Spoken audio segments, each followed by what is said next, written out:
प्रणाम आप सभी को। मेरा नाम सुशील है। सुभद्रा जी की कहानियों को पढ़ते हुए जो चीज सबसे पहले सामने आती है वह है तत्कालीन समाज में स्त्रियों की स्थिति।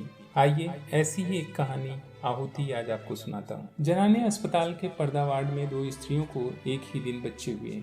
कमरा नंबर 5 में बाबू राधे श्याम जी की स्त्री मनोरमा को दूसरी बार पुत्र हुआ था। उन्हें प्रसूति ज्वर हो गया था।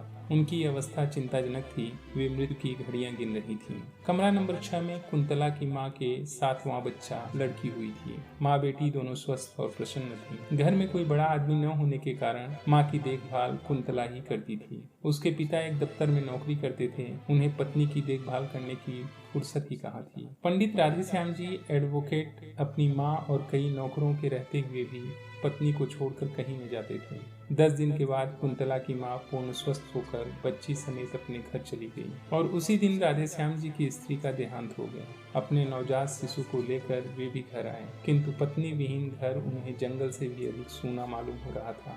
पत्नी के देहांत के बाद राधे श्याम जी ने दृढ़ निश्चय कर लिया था कि वे दूसरा विवाह नहीं करेंगे। मनोरमा पर उनका अत्यंत प्रेम था। वह अपने चिन्ह स्वरूप जो एक छोटा सा बच्चा छोड़ गई थी, वही राधे श्याम जी का जीवन आधार था।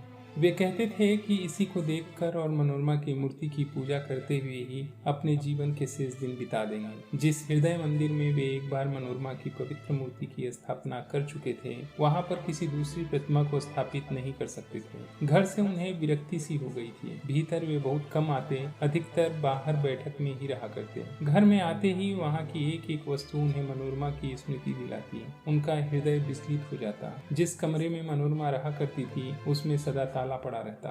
उस कमरे में वे उस दिन से कभी न गए थे जिस दिन से मनोरमा वहां से निकली थी। जीवन से उन्हें वैराग्य सा हो गया था। आने जाने वालों को वे संसार की असारता और शरीर की नश्वरता पर लेक्चर दिया करते। कचहरी जाते वहां भी जीने लगता। जिन लोगों से 50 रुपया फीस लेनी होती उनका काम 25 में ही कर देते। गरीबों के मुकदमों में बिना फीस के ही खड़े हो जाते। सोचते रुपए के पीछे हाय हाय करके करना ही क्या है, किसी तरह जीवन को ढकेल ले जाना है। तात्पर्य यह कि जीवन में उन्हें कोई रुचि न रह गई थी। दूसरे विवाह की बात आते ही उनकी गंभीर मुद्रा को देखकर किसी को अधिक कहने सुनने का साहस न होता। अतएव सभी यह समझ चुके थे कि राधे श्याम जी अब दूसरा विवाह नहीं करेंगे। उनकी माता ने भी अनेक बार दूसरे विवाह के लिए कहा, किंतु वे टस से मस न हुए। अंत में वे अपनी इस इच्छा को साथ लिए इस लोक से विदा हो गई। इसके कुछ ही दिन बाद राधे श्याम जब एक दिन अपनी बैठक में कुछ मित्रों के साथ बैठे थे और बाहर उनका लड़का हरिहर नौकर के साथ खेल रहा था, सामने से एक तांगा निकला। न जाने कैसे तांगे का एक पहिया निकल गया और तांगा कुछ दूर तक घसीटता हुआ चला गया। एक 7-8 साल का बालक तांगे पर से गिर पड़ा और एक बालिका जो कदाचित उसकी बड़ी बहन थी, गिरते गिरते बचकर दूसरी तरफ खड़ी हो गई। बालक को अधिक चोट आई थी। बालिका ने मृग शावक की तरह घबराए हुए अपने 2 सुंदर नेत्र चंचलगत से सहायता के लिए चारों ओर फेरे, फिर अपने भाई को उठाने लगी। राधे श्याम जी ने देखा और दौड़ पड़े। बालक को उठाकर झाड़ने पोंछने लगे। राधे श्याम के एक मित्र जगमोहन जो राधे श्याम के साथ ही दौड़कर बाहर आए थे, बालिका को संबोधन कर बोले, कहाँ जा रही थी कुंतला? मौसी के घर जनेऊ है, वहीं अम्मा के पास जा रही थी, कुंतला ने शर्माते हुए कहा। कुंतला को देखते ही राधे श्याम जी की सोई हुई स्मृति जाग उठी। दूसरा तांगा बुलवाकर कुंतला को उसमें बैठाकर उसे रवाना करके राधे श्याम जगमोहन के साथ अपनी बैठक में आ गए। एक दिन बात ही बात में राधे श्याम ने जगमोहन से पूछा, भाई यह किसकी लड़की थी जो उस दिन तांगे से गिर पड़ी थी? जगमोहन ने बतलाया, वह पंडित नंद किशोर तिवारी की कन्या है। पढ़ी लिखी, गृह कार्य में कुशल और सुंदर होने पर भी धनाभाव के कारण अभी तक कुमारी है। बेचारे तिवारी जी 50 रुपये माहवार पर एक ऑफिस में नौकर हैं। बड़ा परिवार है। 50 रुपये में तो खाने पहनने को भी मुश्किल से पूरा पड़ता होगा। फिर लड़की के विवाह के लिए 2-3 हजार रुपये कहाँ से लाएं? काने कुब्जों में तो बिना हरौनी के कोई बात ही नहीं करता। कष्ट ही में है बेचारे। लड़की सयानी है, पढ़ा लिखा कर किसी मूर्ख के गले भी तो नहीं बनता। एक बार तिवारी जी पर उपकार करने की सद्भावना से राधे श्याम जी का हृदय आतुर हो उठा। किंतु तुरंत ही मनोरमा की स्मृति ने उन्हें सचेत कर दिया। तिवारी जी पर उपकार करना मनोरमा को हृदय से भुला देना था। राधे श्याम को जैसे कोई भूली बात याद आ गई हो। वे अपने आप ही सिर हिलाते हुए बोल उठे, नहीं, यह कभी नहीं हो सकता। राधे श्याम के हृदय की हलचल को जगमोहन ने ताड़ लिया। वार करने को उन्होंने यही उपयुक्त अवसर समझा। संभव है निशाना ठीक पड़े। तुम क्या कहते हो राधे श्याम? है न लड़की बड़ी सुंदर, पर बिचारी को योग्य वर नहीं मिलता। अगर तुम इससे विवाह कर लो तो कैसा रहे? राधे श्याम उदासीनता से बोले, भाई, लड़की सुंदर तो जरूर है, पर मैंने तो विवाह न करने की प्रतिज्ञा कर ली है। जगमोहन उत्साह भरे शब्दों में बोले, अरे छोड़ो भी, ऐसी प्रतिज्ञा तो पत्नी के देहांत के बाद सभी कर लेते हैं। उसके माने यह थोड़ी है कि फिर कोई विवाह नहीं करता है। अरे भाई, जन्म और मृत्यु जीवन में लगा ही रहता है। संसार में जो पैदा हुआ है वह मरेगा, जो मरा है फिर आएगा। रंज किसे नहीं होता, किंतु उस रंज के पीछे बैरागी थोड़े बन जाना पड़ता है। और फिर अभी तुम्हारी उम्र ही क्या है, यही न 35-36 साल की। बस जीवन भर तपस्या करने की बात है। बिना स्त्री के घर जंगल से भी बुरा रहता है। ब्रजेश की माँ 4 ही 6 दिनों के लिए मायके चली जाती है तो घर जैसे काट खाने को दौड़ता है। राधे श्याम, यह कोई बात नहीं। जगमोहन, घर से तो मुझे कुछ मतलब ही नहीं है। जिस दिन मनोरमा का देहांत हुआ, घर मेरे लिए घर ही नहीं रह गया। बात इतनी है कि बच्चे की देखभाल करने वाला अब कोई नहीं है। अम्मा थी तब तक तो कोई बात ही न थी, पर अब बच्चे की कुछ भी देखभाल नहीं होती। नौकरों पर बच्चे को छोड़ देना उचित नहीं, और मैं कितनी देखभाल कर सकता हूँ, तुम ही सोचो। परिणाम यह हुआ कि बच्चा दिनों दिन कमजोर होता जा रहा है। राधे श्याम का विवाह कुंतला के साथ हो गया। उनकी उजड़ी हुई गृहस्थी में बहार आ गई। मनोरमा के बंद कमरे का ताला खोलकर उनके चित्रों पर हल्की रंगीन चाली का पर्दा डाल दिया गया। उस घर में फिर से नुपुर की मधुर ध्वनि सुनाई पड़ने लगी। चतुर गृहिणी का हाथ लगते ही घर फिर स्वर्ग हो गया। कुंतला की कार्यकुशलता और बुद्धि की कुशाग्रता पर राधे श्याम मुग्ध थे। कुंतला के प्रेम के प्रकाश से उनका हृदय आलोकित हो उठा। अब वहां पर मनोरमा की धुंधली स्मृति के लिए भी स्थान न था। वे पूर्ण सुखी थे। राधे श्याम जी ने दूसरा विवाह किया था, संभवतः हरिहर की देखभाल के ही लिए। किंतु इस समय कुंतला को हरिहर से अधिक राधे श्याम की देखभाल करनी पड़ती थी। उनकी देखभाल से ही वो परेशान हो जाती, इतनी थक जाती कि उसे हरिहर की तरफ आंख उठाकर देखने का भी अवसर न मिलता। कुंतला के असाधारण रूप और यौवन ने तथा राधे श्याम जी की ढलती अवस्था ने उन्हें आवश्यकता से अधिक असावधान बना दिया। बुरा भला कैसा भी काम हो, सबकी एक सीमा होती है। राधे श्याम के इस अनाचार से कुंतला को जो मानसिक वेदना होती सो तो थी ही, किंतु इसका प्रभाव उसके स्वास्थ्य पर भी पड़े बिना न रहा। कुंदन की तरह उसका चमकता हुआ रंग पीला पड़ गया, आंखें निस्तेज हो गईं। 6 महीने की बीमारी मालूम होती। वैसे ही वह स्वभाव से सुकुमार थी। अब चलने में उसके पैर कांपते, सदा हाथ पैर में दर्द बना रखता, जी सदा ही अलसाया रहता। खाट पर लेट जाती तो उठने की हिम्मत न पड़ती। कुंतला की इस अवस्था से राधे श्याम अनभिज्ञ हों सो बात न थी। उन्हें सब मालूम था। कभी कभी ग्लानि और पश्चाताप उन्हें भले ही होता, किंतु लाचार था। कहते हैं ढलती उम्र का विवाह और विशेषकर दूसरे विवाह की सुंदर स्त्री मनुष्य को पागल बना देती है। था भी कुछ ऐसा ही। कुंतला अपने जीवन से कुछ बेजार सी हो रही थी। वह राधे श्याम को किस प्रकार रोक सकती थी, किंतु वह तो उनकी विवाहिता पत्नी ठहरी, क्योंकि 7 भावरे फिर लेने के बाद राधे श्याम को उसके शरीर पर पूरी मोनापली सी मिल चुकी थी ना। इधर कुछ दिनों से शहर में एक स्त्री समाज की स्थापना हुई थी। एक दिन उसकी कार्यकारिणी की कुछ महिलाएं आकर कुंतला को निमंत्रण दे गई। कुंतला ने सोचा अच्छा ही है, घंटे 2 घंटे घर से बाहर रहकर अपने इस जीवन के अतिरिक्त भी देखने और सोचने समझने का अवसर मिलेगा। उसने निमंत्रण स्वीकार कर लिया। वहाँ गई भी। वहाँ जितनी स्त्रियों ने भाषण पढ़े या दिए कुंतला ने सुने। उसने सोचा वह इन सब से अधिक अच्छा लिख सकती है और बोल सकती है।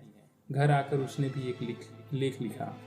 विषय था भारत की वर्तमान सामाजिक अवस्था में स्त्रियों का स्थान। राधे श्याम ने भी लेख देखा, बहुत प्रसन्न हुए। लेख लिए हुए वे बाहर गए। बैठक में कई मित्र थे, उन्हें दिखलाया। सभी ने लेखिका की शैली एवं सामायिक ज्ञान की प्रशंसा की। अपने एक साहित्य सेवी मित्र अखिलेश्वर को लेकर राधे श्याम भीतर आए। कुंतला को बुलाकर बोले, कुंतला, तुम्हारा लेख बहुत ही अच्छा है। मुझे नहीं मालूम था कि तुम इतना अच्छा लिख सकती हो, नहीं तो तुमसे सदा लिखते रहने का आग्रह करता। तुम्हारे इस लेख में कहीं कहीं भाषा की त्रुटियां हैं जरूर, पर ये मेरे मित्र अखिलेश्वर ठीक कर देंगे। अब तुम रोज कुछ लिखा करो, ये ठीक कर दिया करेंगे। मुझे तो भाषा का ज्ञान नहीं है, अन्यथा मैं ही देख लिया करता। खैर कोई बात नहीं, यह भी घर ही के से आदमी हैं। कुंतला के लेखों का भार अखिलेश्वर को सौंप कर राधे श्याम को बहुत संतोष हुआ।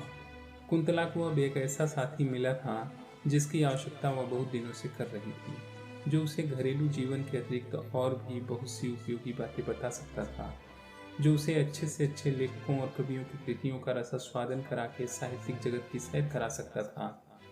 कुंतला अखिलेश्वर का साथ पाकर बहुत संतुष्ट थी। अब उसे अपना जीवन उतना कष्टमय और नीरस न मालूम होता था। कुंतला और अखिलेश्वर प्रतिदिन एक बार अवश्य मिला करते। कुंतला की अभिरुचि साहित्य की ओर देखकर उसकी विलक्षण कुशाग्र बुद्धि एवं लेखन शैली की असाधारण प्रतिभा पर अखिलेश्वर मुग्ध थे। वे उसे एक सुयोग्य रमणी बनाने में तथा उसकी प्रतिभा को पूर्ण रूप से विकसित करने में सदा प्रयत्नशील रहते थे। लाइब्रेरी में जाते अच्छी से अच्छी पुस्तकें लाते और उसे घंटों पढ़कर सुनाया करते हैं। कविवर शेली, टेनिसन और किट्स तथा महाकवि शेक्सपियर इत्यादि के ऊंचे दर्जे की कविताएं पढ़कर उसे समझाते हैं। उसके सामने व्याख्या तथा आलोचना करते हैं और उससे करवाते हैं। हिंदी के धुरंधर कवियों की रचनाएं सुनाकर वे कुंतला की प्रवृत्ति कविता की ओर फेरना चाहते थे। उनका विश्वास था कि कुंतला लेखों से कहीं अच्छी कविताएं लिख सकेगी। किंतु अब राधे श्याम को कुंतला के पास अखिलेश्वर का बैठना अखरने लगा था। कभी कभी सोचते शायद कुंतला के सुंदर रूप पर ही रीझ कर अखिलेश्वर उसके साथ इतना समय व्यतीत करते हैं, किंतु वे प्रकट में कुछ कह न सकते थे, क्योंकि उन्होंने स्वयं ही तो उनका आपस में परिचय कराया था। कुंतला राधे श्याम के मन की बात समझती थी, इसलिए वो बहुत सतर्क रहती, किंतु फिर भी यदि कभी भूल से उसके मुंह से अखिलेश्वर का नाम निकल जाता तो राधे श्याम के हृदय में ईर्ष्या की अग्नि भभक उठती। अब अखिलेश्वर के लिए राधे श्याम के हृदय में मित्र भाव की अपेक्षा ईर्ष्या का भाव ही अधिक था। इन्हीं दिनों कुंतला ने 2-4 तुकबंदियां भी की, जिनमें कल्पना की बहुत ऊंची उड़ान और भावों का बहुत सुंदर समावेश था, किंतु शब्दों का संगठन उतना अच्छा नहीं था। अपने हाथ के लगाए हुए पौधों में फूल आते देखकर जिस प्रकार किसी चतुर माली को प्रसन्नता होती है, उसी प्रकार कुंतला की कविताएं देखकर अखिलेश्वर खुश हुए। उन्होंने कविताएं कई बार पढ़ी और राधे श्याम को भी पढ़कर सुनाई। कुंतला की बुद्धि की बड़ी प्रशंसा की, किंतु राधे श्याम खुश न हुए। उन्हें ऐसा मालूम हुआ कि जैसे कुंतला ने अखिलेश्वर के विरह में ही विकल होकर ये कविताएं लिखी हैं। अखिलेश्वर निष्कपट और निस्वार्थ भाव से कुंतला का शिक्षण कर रहे थे। उन्हें कुंतला से कोई विशेष प्रयोजन न था। कुंतला के इस शिक्षण से उन्हें इतना ही आत्मसंतोष था कि वे साहित्य की एक सेविका तैयार कर रहे हैं, जिसके द्वारा कभी न कभी साहित्य की कुछ सेवा अवश्य होगी। राधे श्याम के हृदय में इस प्रकार उनके प्रति ईर्ष्या के भाव प्रज्वलित हो चुके हैं, इसका उन्हें ध्यान भी न था। अखिलेश्वर कई दिनों तक लगातार बीमार रहने के कारण घर के बाहर न निकल सके। खाट पर अकेले पड़े पड़े धनिया गिनते हुए उन्हें अनेक बार कुंतला की याद आई।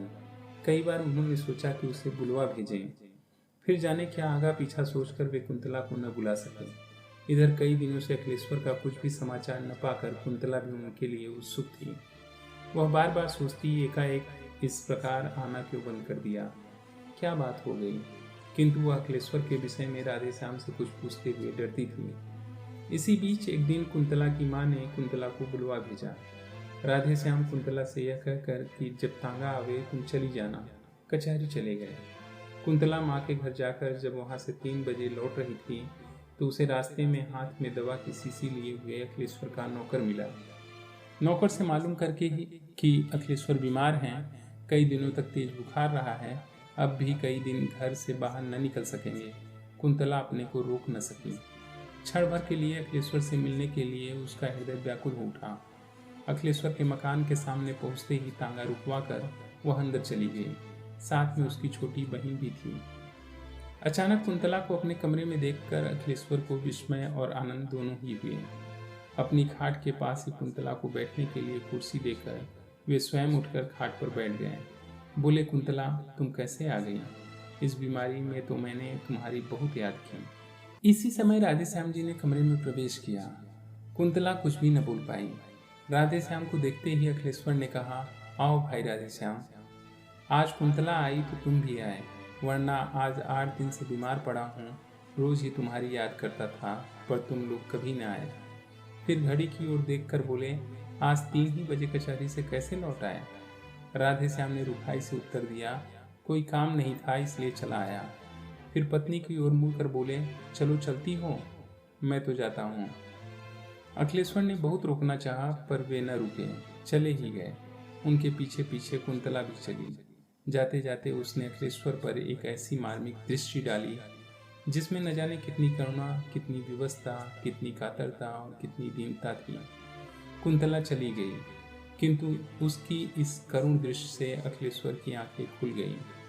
राधे श्याम के आंतरिक भावों को वे अब समझ सके। घर पहुंचकर कुंतला कुछ न बोली, वह चौके में चली गई। कुछ ही क्षण बाद उसने लौटकर देखा कि उसके लेख, कविताएं, कापियां, पेंसिलें और अखिलेश्वर द्वारा उपहार में दी हुई फाउंटेन पेन सब समेटकर किसी ने आग लगा दी है। उसी अग्नि में अखिलेश्वर का वह प्यारा चित्र, जो कुछ ही क्षण पहले ड्राइंग रूम की शोभा बढ़ा रहा था, धू धू करके जल रहा है। और ऊपर उठती हुई लपटें मानो यह कह रही हैं, कुंतला, यह तुम्हारे साहित्यिक जीवन की चिता है।